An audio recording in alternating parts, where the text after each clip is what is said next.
at a fundamental level, we live in a material world.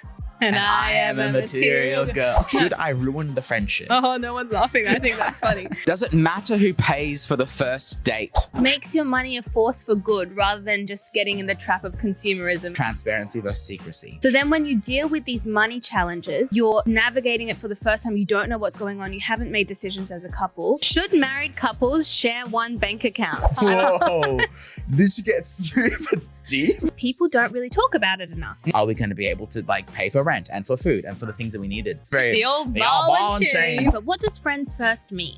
I'm so good. Here I was with a guilty conscience for no reason. How can our finances or our wealth benefit ourselves, our family, and our community?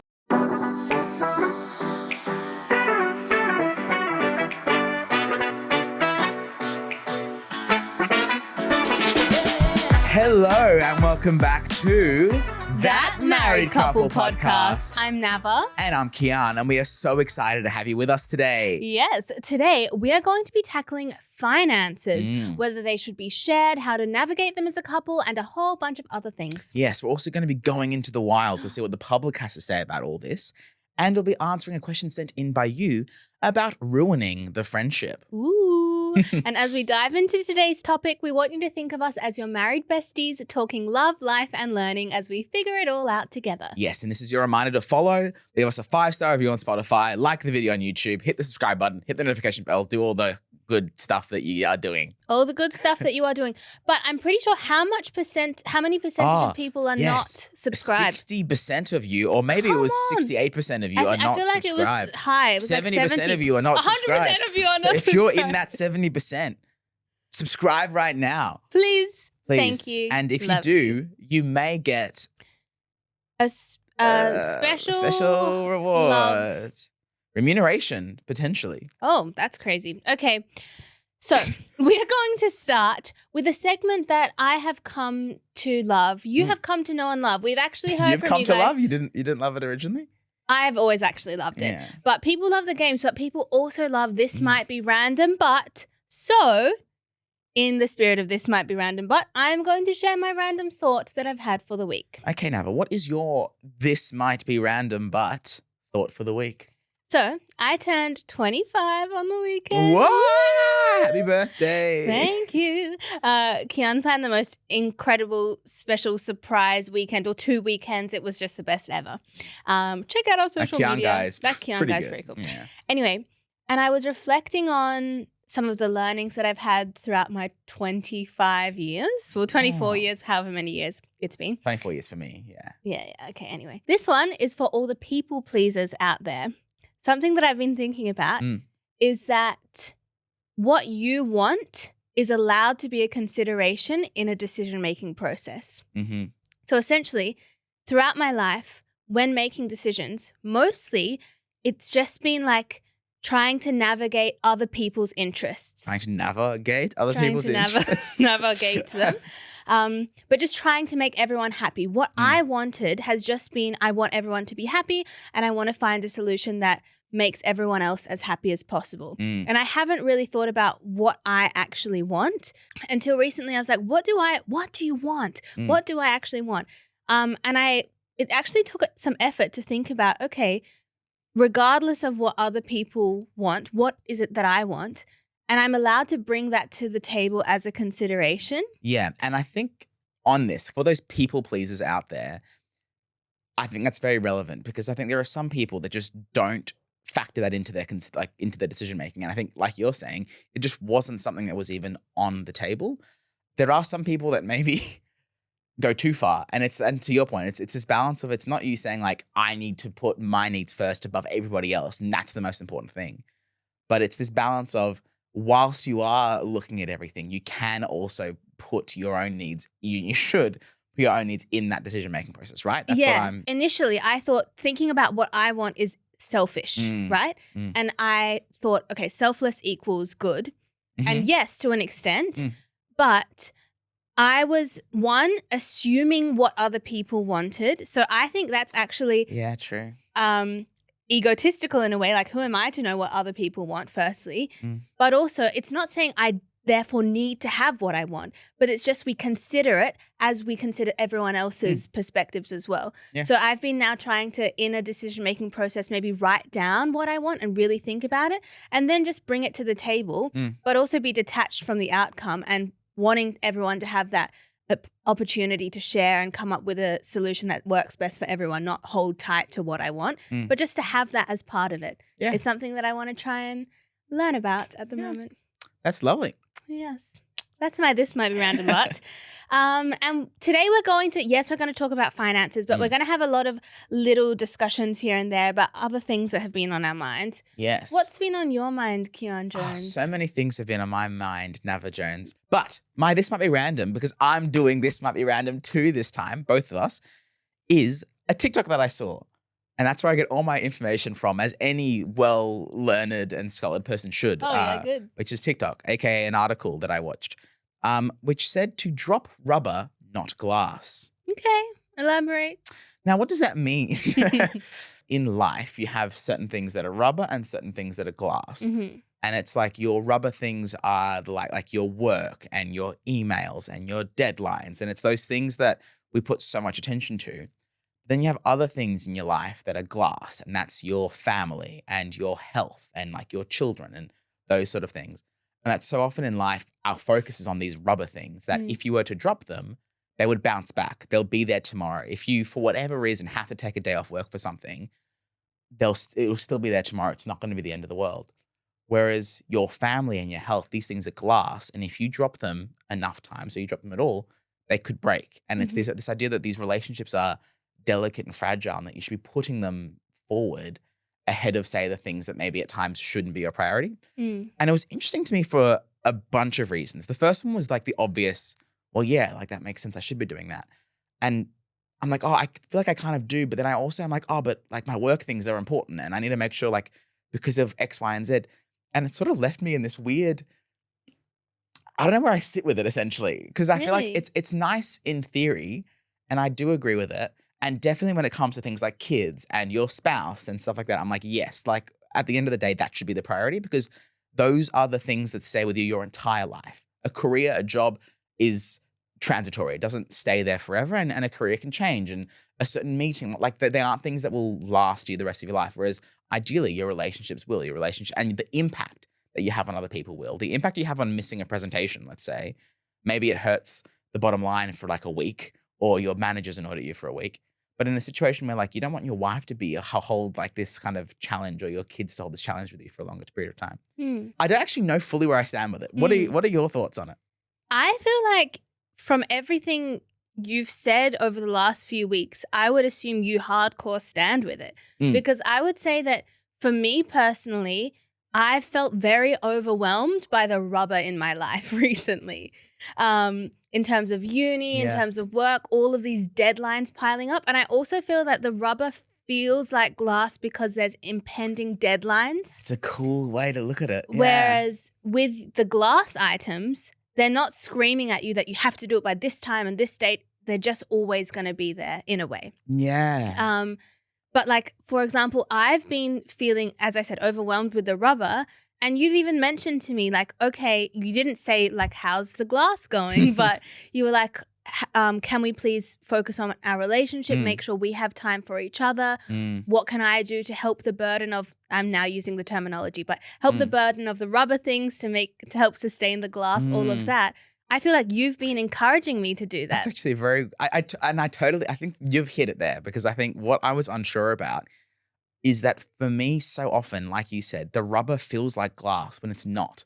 And I think that's what I struggled with the analogy, because it's like, oh, you can drop the rubber. And I'm like, but I can't. What happens if this, that, and the other? But it's like, you can. And I think it's just even like hearing it, I totally agree with it. But there's still that element of like, but no, I need to make sure that it's okay. I think it's obviously like a balance as well. And I think it's easy to kind of take an extreme. I think there's a feeling of like, it's not skip 2 weeks of work because you want to do X, Y, and Z and don't tell anyone. There's obviously a balance with it. But I think in those extreme circumstances, or if there's a decision to be made of, do I do this or do I do that to protect the glass, I guess is that sort of message. Well, because absolute worst case scenario, you get fired from your job and you're homeless, let's say.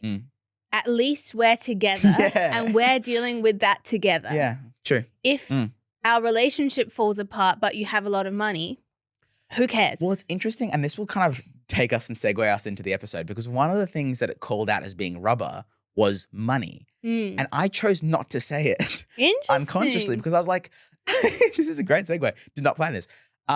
Because I'm like, well, you sort of need money to a certain extent.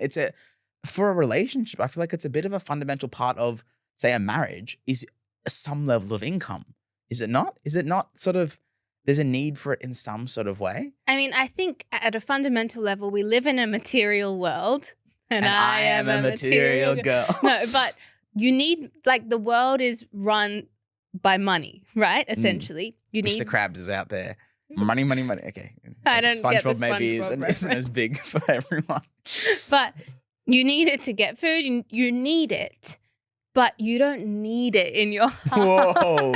This gets super deep. Like, I think worst case scenario, you would choose the relationships in your life over the money. But we're not living in worst case scenario. Realistically, you can't just have no money. You need to have money to survive in this world. Yeah. You need material means. So you do need to balance it. Yes. But yeah. I think and again, I feel like this is every single episode. You could just say you need balance. There's definitely that balance. And that's why I think, but to this point, I feel like it's really easy to look at like work things and stuff maybe at times and go, oh yeah, that doesn't really matter. But in a relationship, this concept of money and finances is such a like through line in so many relationships when it comes to the reasons for getting in a relationship, the reasons for relationship troubles, the reasons for what you want to get out of your relationship, the decisions you make as a couple in terms of your life and your future. It's such a fundamental part of relationships in general, which is why we wanted to discuss it today. Yes. So with that, Nava, we've kind of naturally already got here, which is that was pretty smooth. We should just stop planning in general. We should just come in here with no notes and just Not sure about that. So let's go into it a little bit. So understanding this idea of finances in relationships, as we just said, it is really core. What are some of your sort of initial thoughts, I guess, on the importance in relationships? I think you have some stats because Nava loves her stats. I found some. So do you want to sort of kick us off with some of that? Yes. So essentially what we'll be talking about today is this concept of navigating finances as a couple and like whether you should have joint finances or separate accounts or what you should do. We're not giving like any financial advice because we also need that financial advice. Please do not take anything from That Married Couple podcast as financial advice. This is about like the concept of finances and bank accounts and those kind of things. But Bitcoin right now is really hot. So if you're listening, anyway, we're actually releasing a That Married Couple Bitcoin and it's going to be huge. Okay. So please invest in it. Very good. But yeah, I'll just quickly rattle off some stats for you then. Yes, of course. So Kian kind of alluded to this, but money is one of the most common causes of relationship conflict and breakdown. But what's interesting is even given that it's so important, people don't really talk about it enough. So according to Relationships Australia, 43% of people in this study that they did had not discussed how incomes would be shared before they made a commitment to each other. And 56% had not discussed what would happen financially if one lost income. So then when you deal with these money challenges, you're navigating it for the first time. You don't know what's going on. You haven't made decisions as a couple. And I think that's where it can lead to real hardship. What do you think when it says before commitment? Is that saying like started dating or is that like marriage? I would say it's probably like marriage or living together. Yeah. Okay, cool. It's interesting. This 56% had not discussed what would happen if one lost income. I don't think we've had that conversation. We haven't explicitly, no. No. Should we change that right now? Now, what would happen if I lost my job? Then I think we would have the benefit of like maybe financial support from our families. We'll do a GoFundMe to the great audience of That Married Couple podcast to keep this podcast going. But yeah. Maybe we should start what's it called? What's those creator fund things that they do? Why am I forgetting it? Oh, Patreon? Yeah, the Patreon. That's right. That Married Couple Patreon. What would we give them as part of the That Married Couple Patreon? I don't know. Tell us what you want and we'll give it to you. I feel like Never wants to go back to topic. I do. I'm like, please, can we go back to the topic? Okay. Yes, back to topic. Okay. I think let's really delve in because I have questions for you about this next one. Studies show that couples with joint bank accounts report higher relationship satisfaction. Yes. Do you agree that couples should have joint bank accounts? How do you feel about that whole situation? I think we're actually in agreement because Navra and I have a shared bank account, and that's how we've always operated since we got married. Since we got married, yeah. And so I guess I don't know if it's different if you're in a de facto relationship, and I guess there's something we could unpack there maybe. Not sure.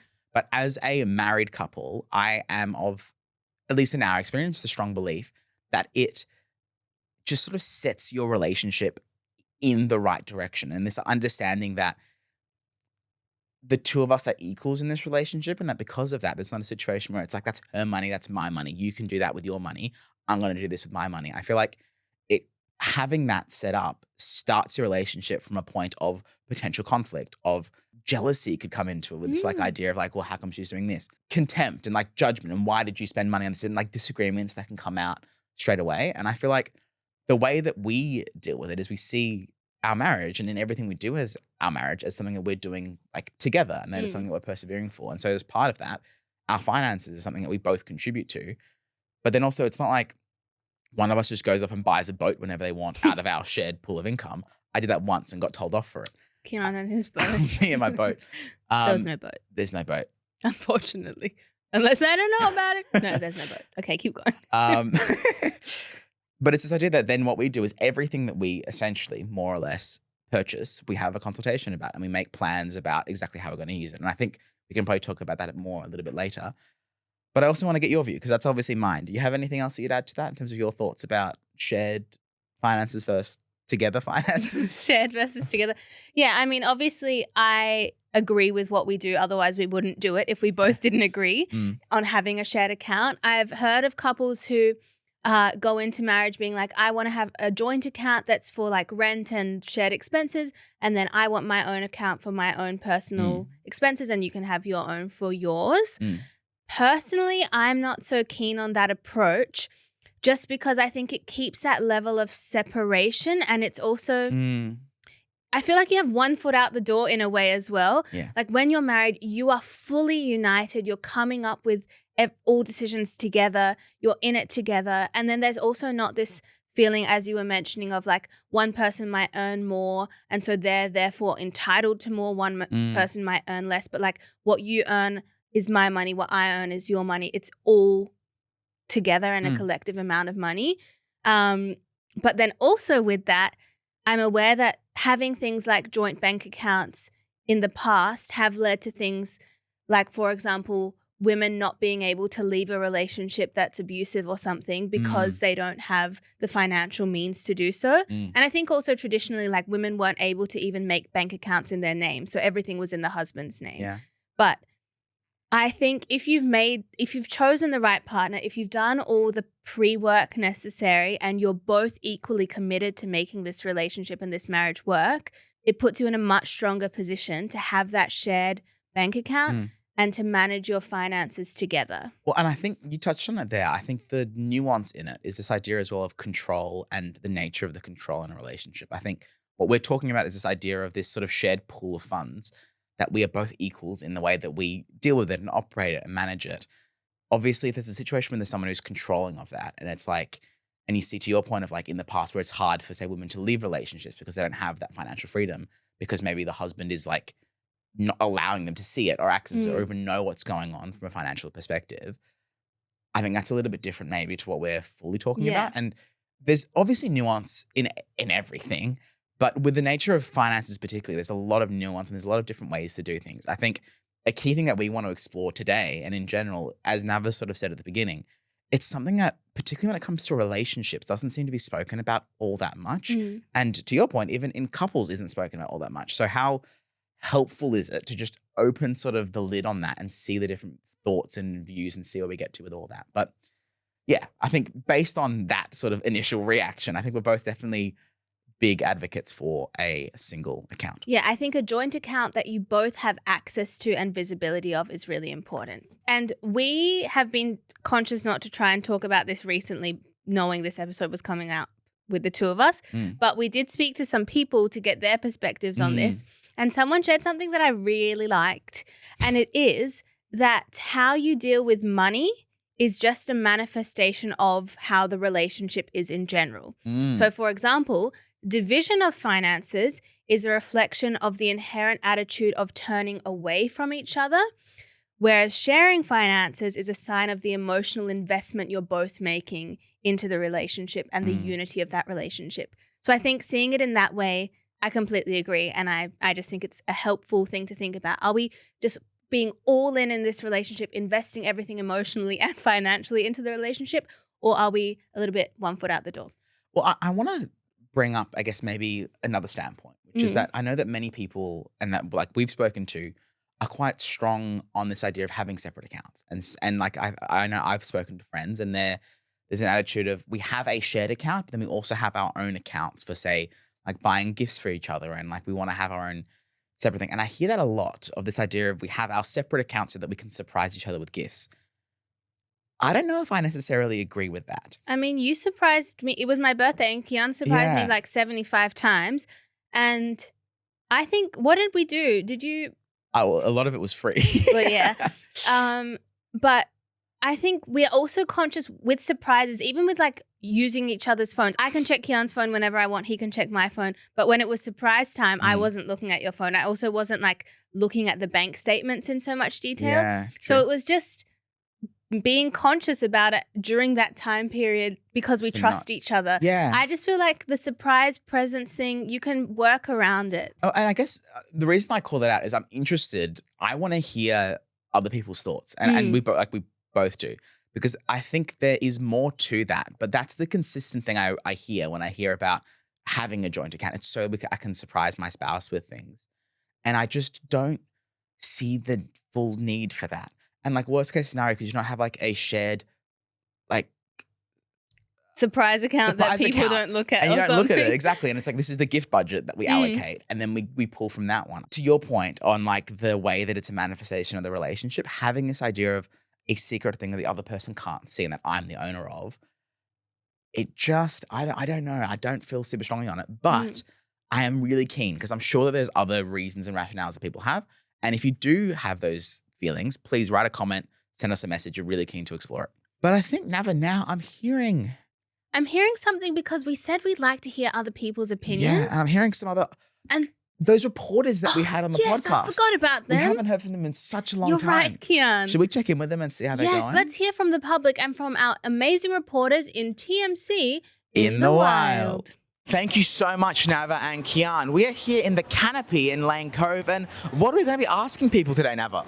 Well, today we're going to be asking all about shared finances and who should pay on the first date. Shall we jump into it, Nava? Let's jump in. Does it matter who pays for the first date? I don't think so. No, whoever feels comfortable. I think whoever takes the person out should pay for the first date. Yes, for me. Yes. I would like the gentleman to pay. I think the same.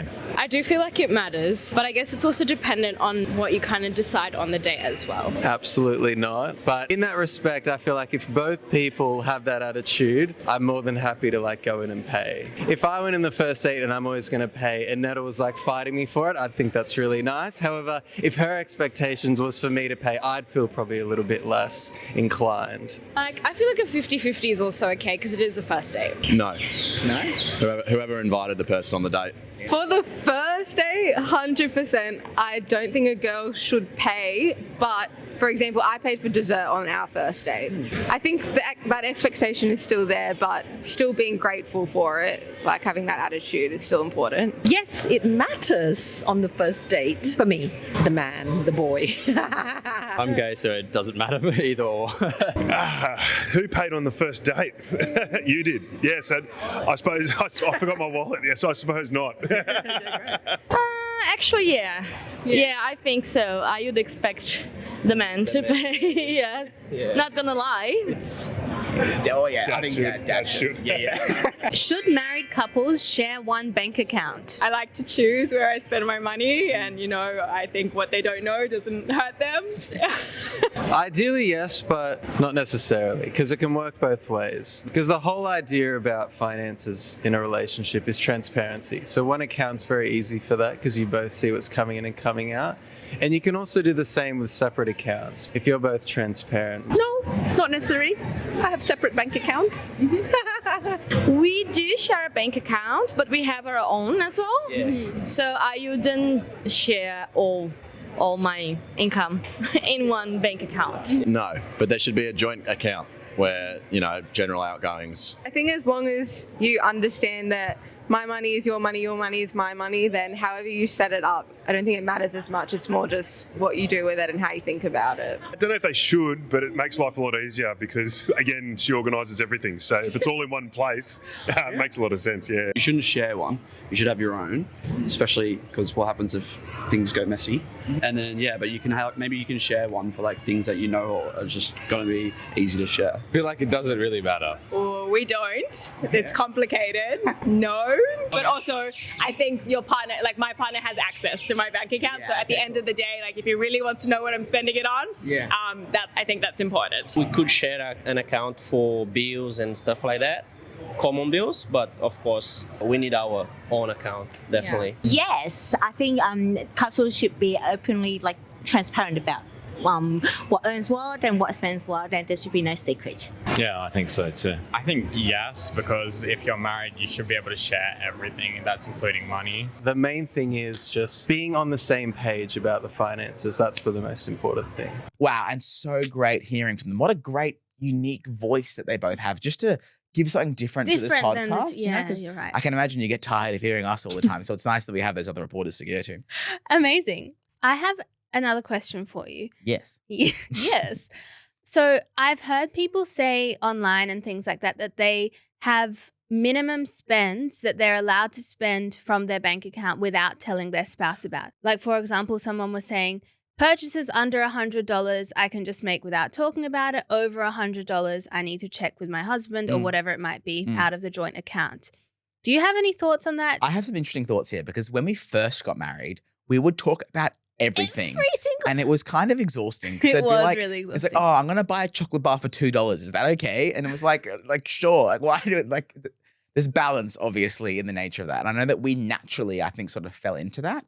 The one thing that I felt helped that was just budgeting. And that we come together every month and we create a plan for what we're going to be spending on that month. And we look at we've gotten much more diligent at it, where we will, every sort of 2 weeks, we'll review all of our finances for that month so far. All our purchases and all whatever. our purchases against what had been planned for everything. And so we can see, okay, this is what our money's going towards. This is why it's going towards these things. Maybe could we actually reallocate some of that? Or next time we're spending way too much eating out was the last thing that we noticed, which I feel like is... And we're still going to eat out tonight. We're still eating out tonight, but it's on... Should I do a free sponsor? I'm going to do a free call out here for Eat Club.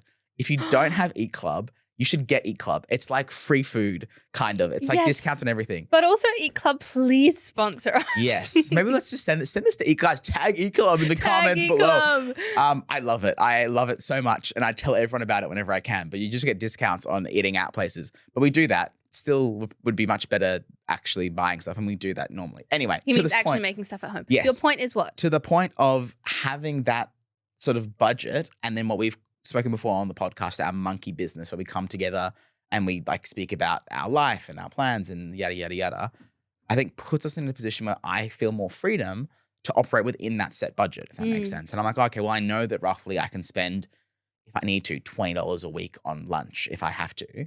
So it's like, I don't need to tell Nava, hey, I'm going to buy lunch today. Is that okay? I'm like, oh no, I know within our budget, that's all we can take. I think, though, yes, at the beginning we were very pedantic and maybe unnecessarily pedantic about I'm going to spend $1 on the surcharge of this thing we already agreed on. Is that okay? We would speak through everything. But I think going through that process has given us the trust, two, some level of accountability that we know we could talk about it later or whatever, but also the framework to know, okay, this is a small amount, Kian would be fine with it, Nava would be fine with it, all of those things. I feel like early on in your relationship, maybe going that deep and being that pedantic is useful to then back off from it later. For example, when you are learning to write, you have to write within the lines and you need to do it properly. And then later you can just be a bit more relaxed with it. So there's two things actually that brings up. One of them is this idea of transparency versus secrecy. And I feel like for us now, we never hide purchases from each other. There's never a situation where it's like, I'm not going to tell Kian that I bought this. I'm not going to. Maybe sometimes when Nava gets like a cheeky Macca's. Sometimes I buy chocolate and I'm like, I'm not going to tell Kian, but I know eventually I will because in our budget meeting, I'm going to be like, and I bought So you a might not come out chocolate. to me and go, hey, Kian, I bought chocolate today. But when we're going through our finances, it's not like you delete it from the transaction history or you pretend that it's something else. And there's transparency there where it's not like you have to come to me. Because like, what is it saying? You have to come to me and report to the fact that you bought a chocolate. You're your own person as well. But it's this idea that you never hide that in the way that it's like you wouldn't actively stop me from looking at our finances because there's that transparency. And I think that's maybe a bit of a nuance in where we stand, at least in the way that we operate. The other thing that's interesting in what you were speaking about is, and I think it'd be interesting, we don't have the full experience of this yet, but that your life stage will obviously have a pretty big impact as well on the way that you manage finances. For us early on, we got married really young, and so our finances were not very big. They were very small. And that meant that every single purchase was important because every single thing had a major impact on, are we going to be able to like pay for rent and for food and for the things that we needed? And so we had to be really precise over everything.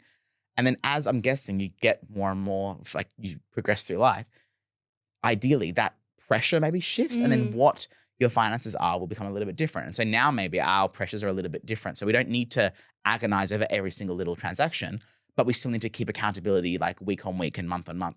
Then maybe in the future when you have kids, that becomes a whole nother thing. So I can imagine as well that what that looks like in a relationship will progress over time. Yeah, like I'd say now the minimum purchase is like anything more than buying lunch we'll talk about, right? Buying lunch or like groceries or petrol that we already know. Because we're now at that financial position. Like if I was to buy an item. I just realized that was something I bought last night I didn't tell you about. I bought my shaver. You told me. I told you? The beard trimmer the thing blade. broke. Oh, I told you. Also, it came up on my Amazon that you cool. ordered There you go. Oh, I'm so good. All right. Here I was with a guilty conscience for no reason. No reason. You told me straight away. You came to bed and you were like, my thing broke. I bought a new one. And I was like, okay. That's really good. Yeah. But anyway, so we do talk about things, but it's not a mandated thing. Yeah, it's a woman-dated thing. Okay. Great. Sorry, I don't know what that was. Okay, so I feel like we've started the conversation on sort of finances within the relationship. And I do think there's a lot more that we can unpack. So as always, if you have more things you want us to talk about, please let us know. What else do you see, I guess, the role of finances being in a relationship? Because there's obviously just the couple. How else could that be expanded? Well, Kian, you've teed me up perfectly here. I feel like I was kind of natural. Was that not natural enough? No, it was. But something that I think is not spoken about enough, and this goes into our episode a few episodes ago about the role your relationship has in society in general, is the impact that finances and material means can have on a community and on the people around you.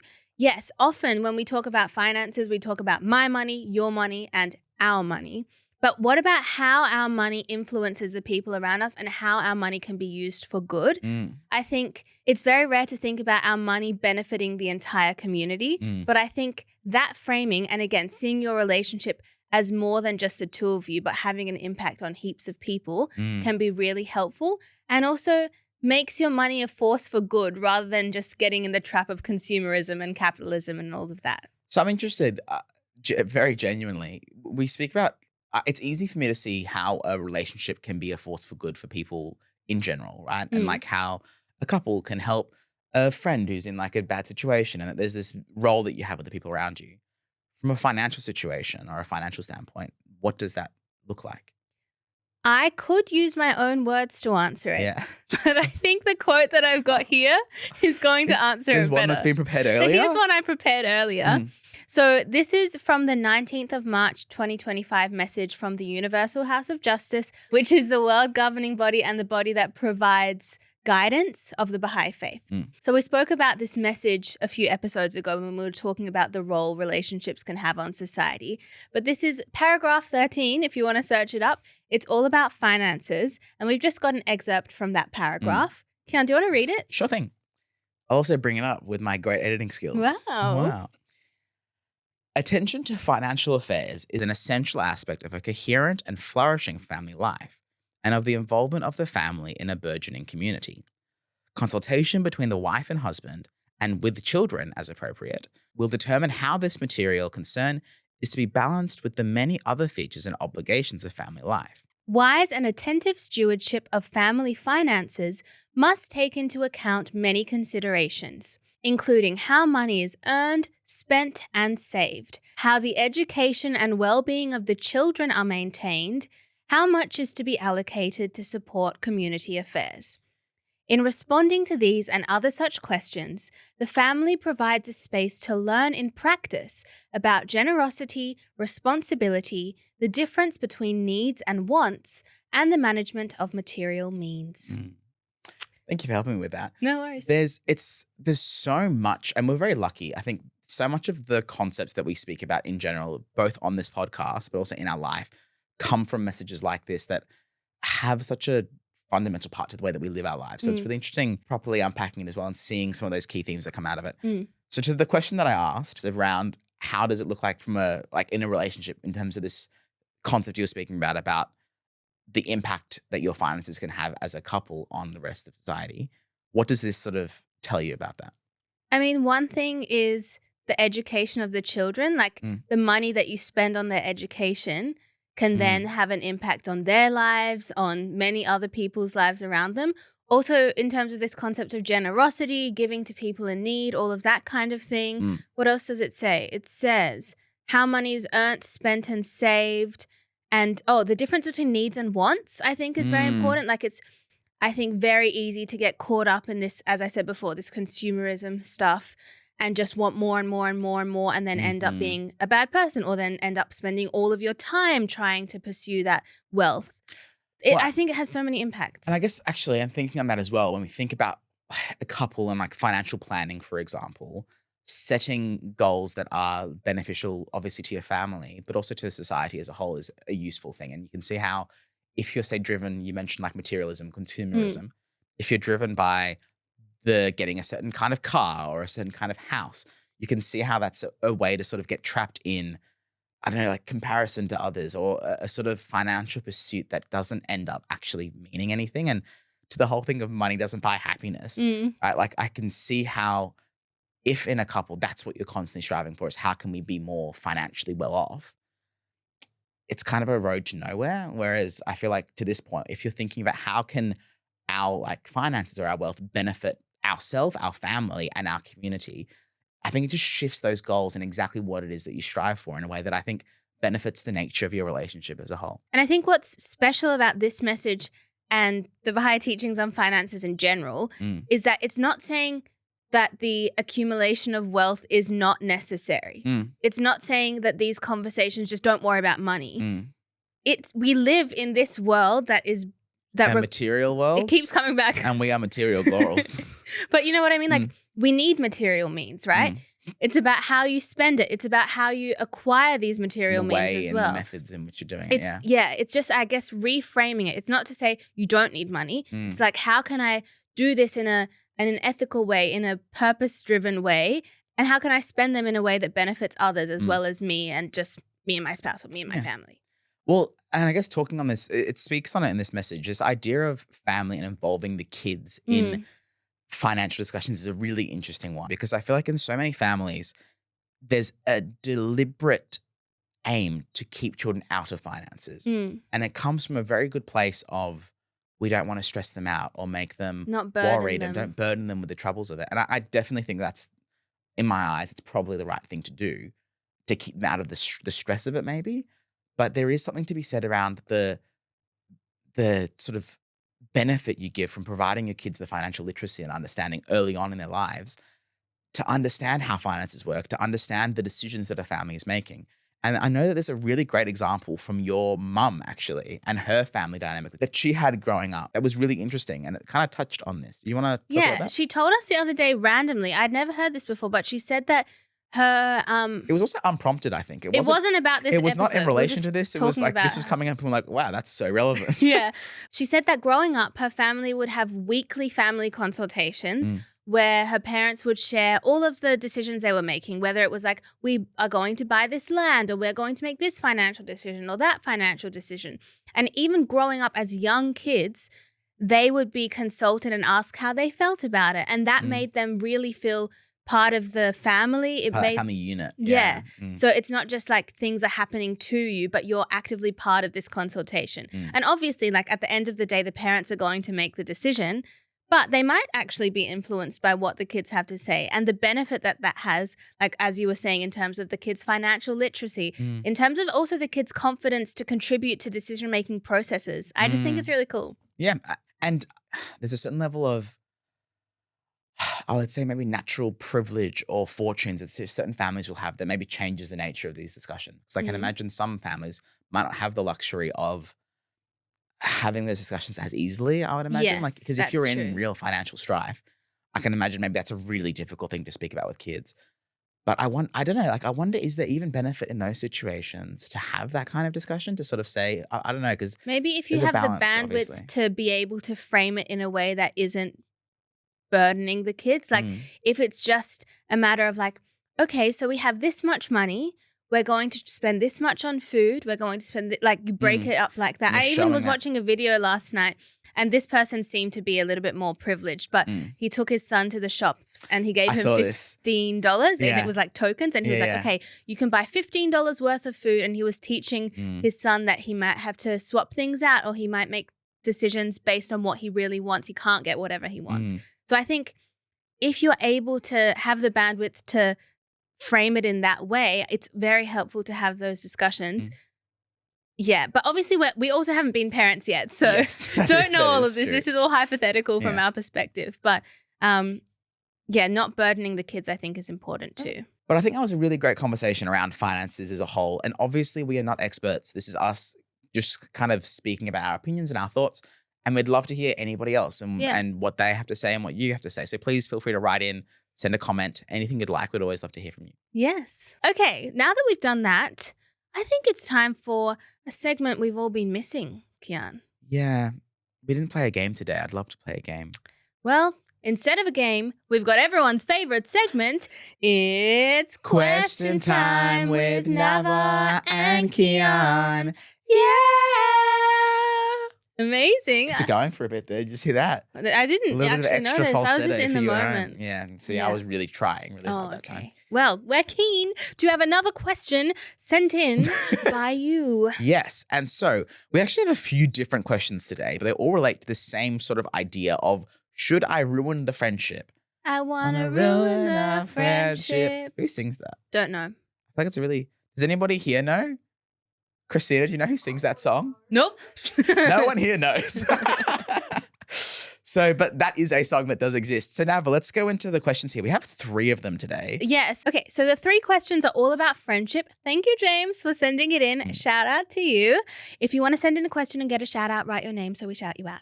Otherwise, it can be anonymous. Great. Okay. Question 1. Do you think it's important to be friends before dating? Number 2. Is it okay to ruin the friendship and start dating a friend? And then number 3. Is it okay if you aren't friends and just start dating straight away? Like with online dating, there's no friendship. It just goes straight to dating. I think number 2 is not good if you're in a relationship. It's not okay to ruin the friendship. I wouldn't ruin the friendship and start dating a friend if friend. you're already dating someone. Good to know. Yeah, so good. listen to this advice and more fantastic insights at That Married Couple every fortnight on Spotify and YouTube. Excellent. Okay. But what do you think about being friends before dating, Kian? We've spoken about this quite a bit. And I don't know if we don't need to probably speak about it for too long, but we're big advocates of this. I think, and if you look at like what the Gottmans say about like the nature of relationships and friendship, Is the foundation. The foundation. It's the foundation of any relationship is this idea of the friends that you are with each other, because that's who you're going to be with for your entire life. And you need to be friends with that person. Like this whole like, oh, the old ball and chain sort of ball. The old ball and chain. Kind of like saying, I think it's quite old and outdated. And this idea that why would you not want to be with your best friend for your entire life? And so for us, definitely, if you can start from a basis of friendship, it sets you up so well for the rest of your relationship, because it's not that you're just with each other because you both think you're hot. It's like, because that might not last all the time. Luckily for me, It has. So far. It always will because she's gorgeous. Oh, thank you. Yeah. I don't think that anyone heard that. I said, but- you're gorgeous. Okay, moving on. Say it one more time. You're Just so gorgeous.